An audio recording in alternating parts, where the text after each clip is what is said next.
What does it take to create something that never existed before? What does it take to challenge the status quo? What does it take to change the world? This is the Swell podcast. We're passionate about the seed of an idea and how it swells into a movement. Take a journey with us as we seek the answers to those three questions through the stories of thought leaders, world builders, game changers, disruptors, and other pleasantly rebellious humans who've ventured out into the unknown on a personal journey to do something novel, innovative, creative, or disruptive.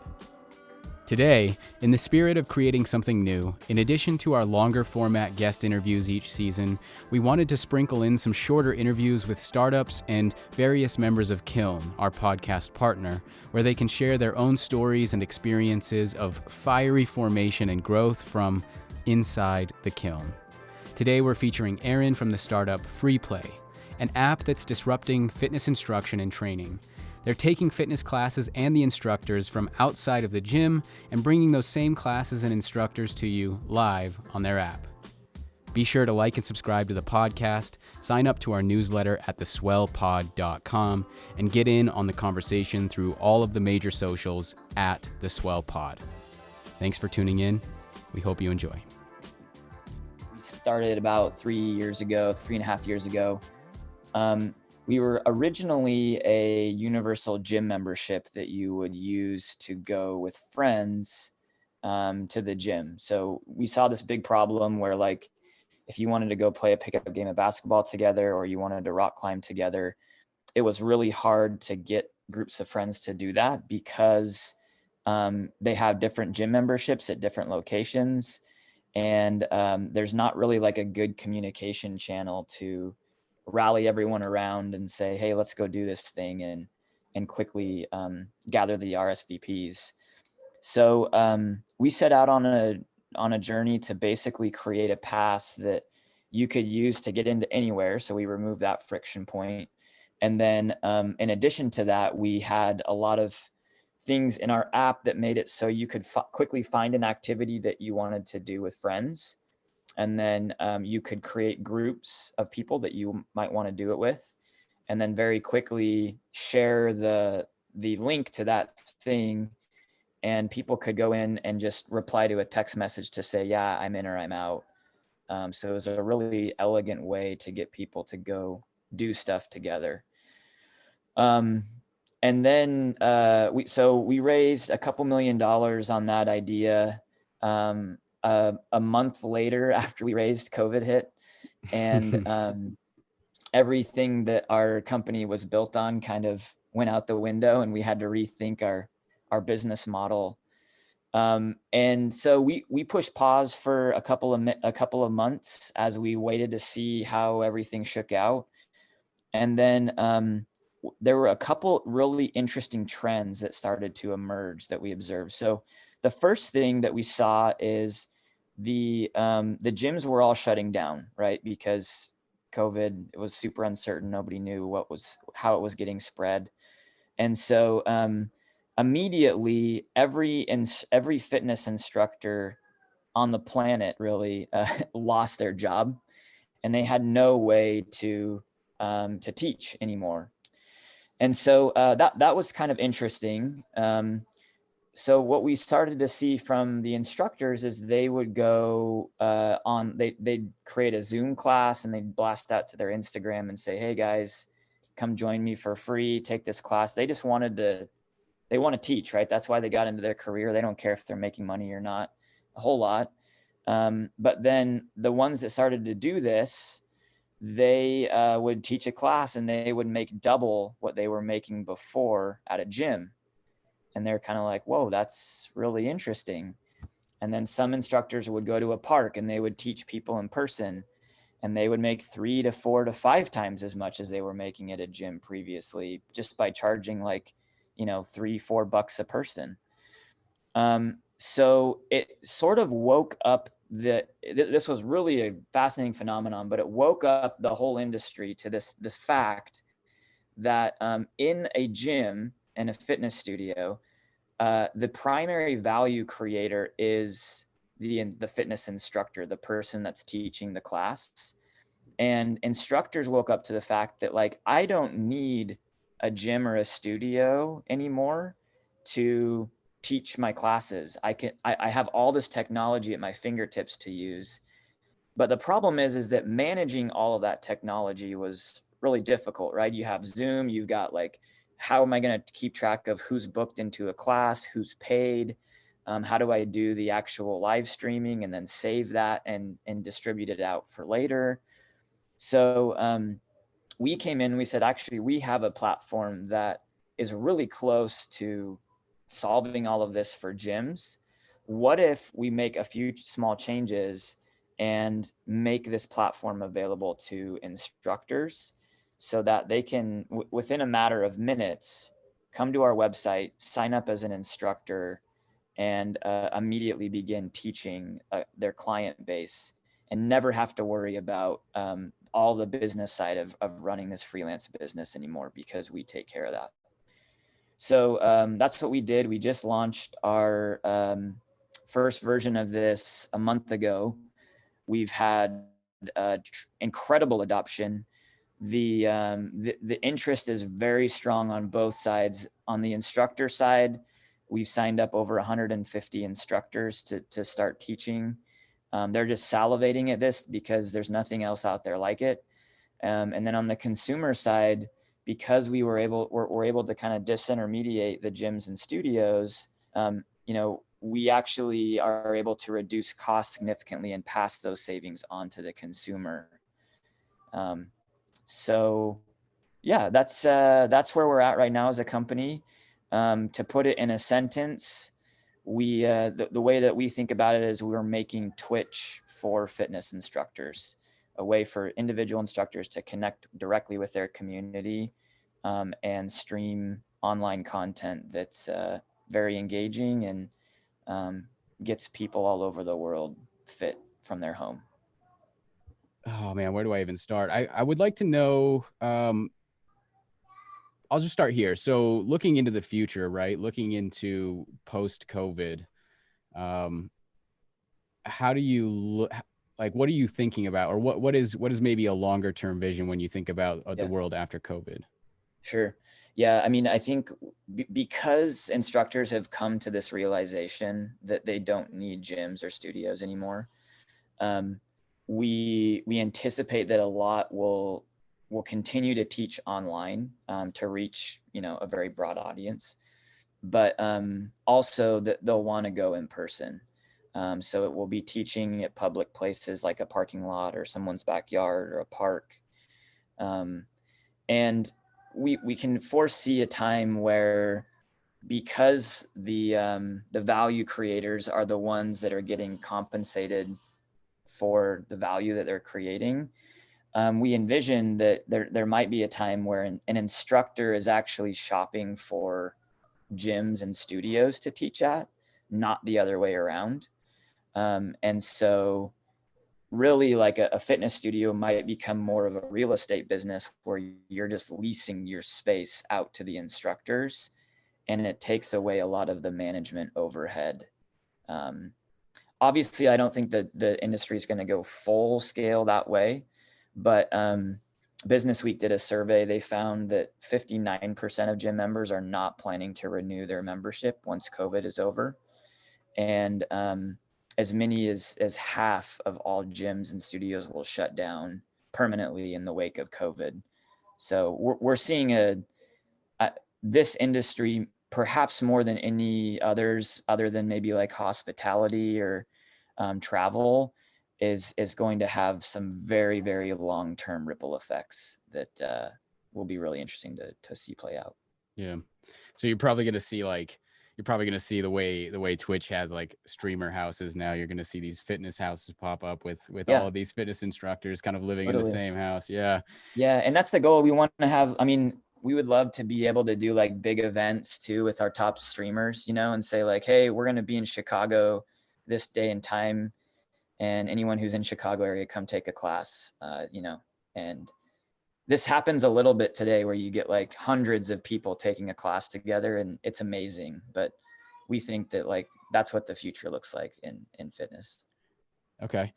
And so my last question is just, that moment, right, where you're pivoting and you know, it's I like the way you talk about that in your story. It seems like it was a pretty easy decision. Like it was just kind of all of a sudden you're seeing all of this stuff. Was it like just naturally like you were just open to the this idea that you were going to have to iterate, or was it actually really difficult in the moment? And kind of help me Yeah. understand that moment for you.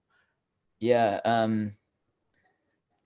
It was, I think for us, when COVID struck, we're like, okay, guys, we've got to buckle down and we have to get creative, and we've got to like throw out preconceived notions about how this worked before, because we don't know what it's going to look like after.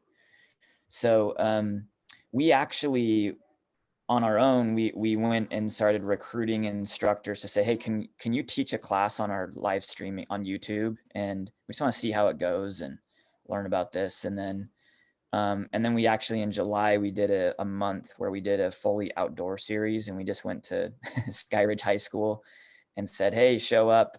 It's free class. And, you know, we would get 30, 40 people to show up every class at Skyridge. So we we were just doing that really to kind of continue to add value to our customer base and stay relevant. But I think because we were just trying to get creative and learn, that's when it started to open up our perspective, and we're like, well, look what's happening here. This is kind of interesting.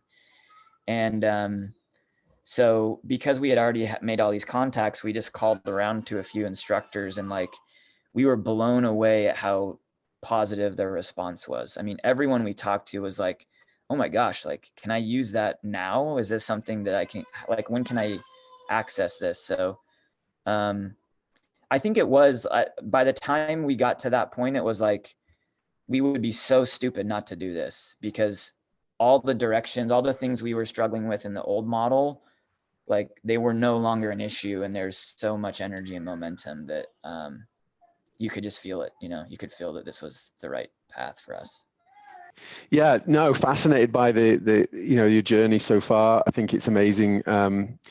What a year you've had, everyone's had to you know, some has successfully pivoted and some haven't, but you're tired, man. You know, yeah, I bet you are. I bet you are. But you know, but what a great position to be in, right? Going into 2021 with still lots of uncertainty, right? Because of COVID.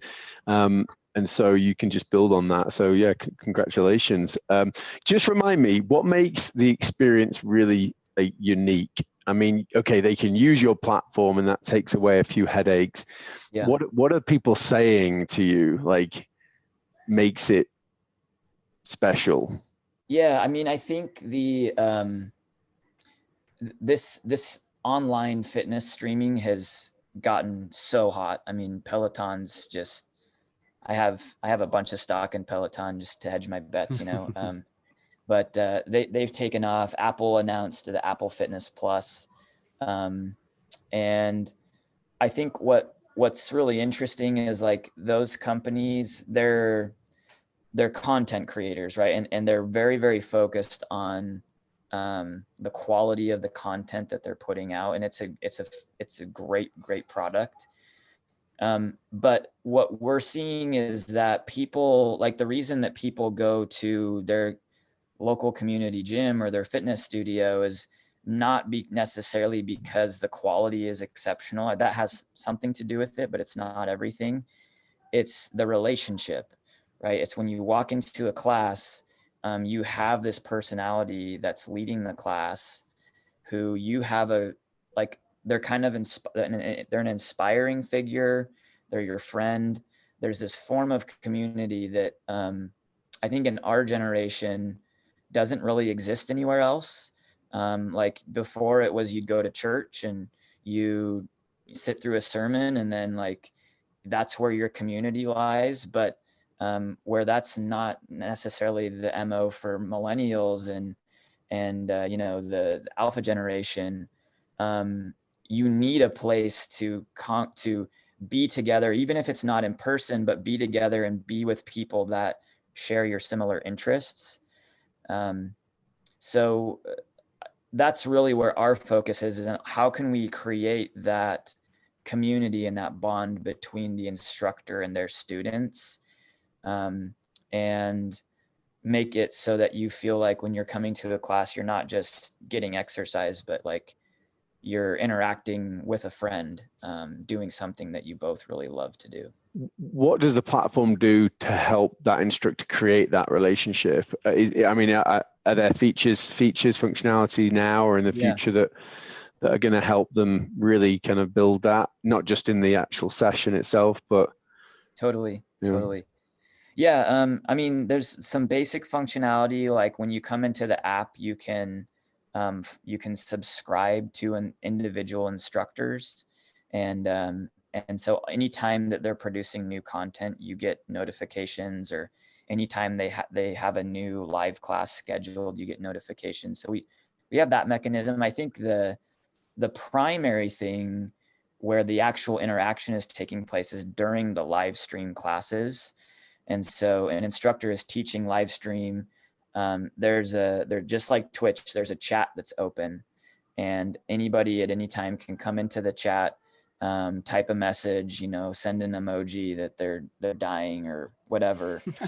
And it's really like up to the instructor to figure out, how do I engage with my audience and how do I create that feeling of community in the class, while they're able to read through the chat and answer questions. And so that's the primary mechanism right now. We have a lot of stuff cooking that will continue to build on that, and make those relationships just very natural and very easy for instructors and for consumers. Can subscribers or attendees of these instructions, can they leave tips? Is that something that they can do right now? Not right now, but yeah, that's definitely something that we've discussed, though, for sure, is like some kind of a gratuity model. And also, I should clarify, like right now, our model is you pay a monthly subscription and you get access to all of our instructors.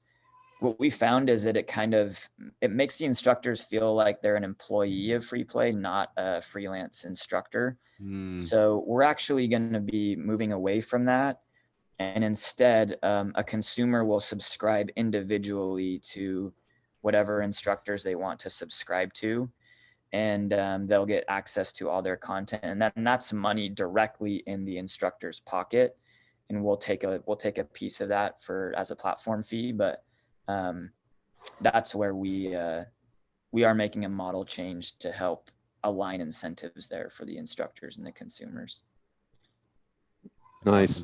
Yeah, it's interesting because you're going to have competitors, I guess, trying to corner this market, right? And what's going to make the difference is the experience of the platform, the actual end-to-end experience, just the continual improvements of what that experience is end-to-end. But yeah, sounds like you're going to do a great job of this. So I'm curious. I'm going to sign up, I think, and try it out.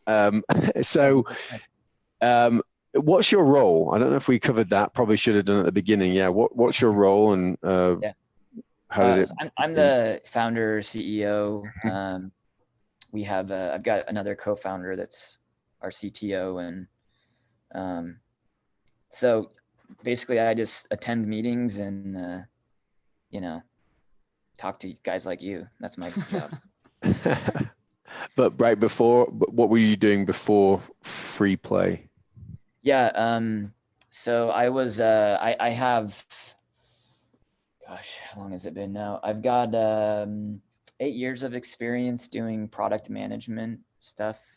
So I was product manager at a local company in South Jordan called Avanti, doing high-tech software. And then I jumped over to Domo and led their consumer communications team in the product.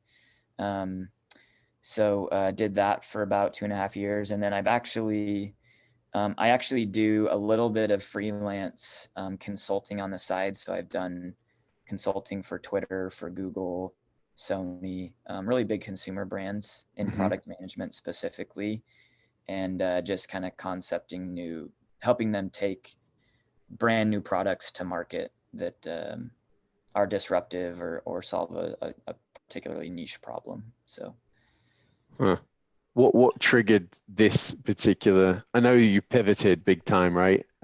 This year, but what triggered you to do this particular model, this particular business? I mean, it's a funny story. When I was at Domo, they cater in every meal, or they did. I don't know if they still do or not, but so I put on like 15 pounds my first 3 months or something. Yeah. It was like the Domo 15, you know? And I distinctively remember, like, I was sitting at my desk and I looked down and there was like, my gut was hanging out, you know? I'm like, I got to do something about this. Like, I'm the prime of my life. I can't be this fat, out of shape guy. So what I wanted to do was just go like play some pickup sports, you know? But I just didn't know, like, how do I find people to do this with? And then what are we going to use to coordinate it? It's a nightmare. And I had friends that were trying it, that were attempting to do this, and it would take them like 2 hours to get one pickup game going. So that was when I was like, there's got to be a solution out there that does this. And there really wasn't. So I decided to build it. Yeah. Well, I might have been in that same place before, but I didn't build a business. But, you know, I definitely looked down and saw a gut. Thanks for hanging out with us. We hope you enjoyed today's dive into the Kiln. Be sure to check out our longer form episodes, like and subscribe to the podcast, sign up to our newsletter at theswellpod.com, and get in on the conversation through all major socials at the Swell Pod. We'll see you next time.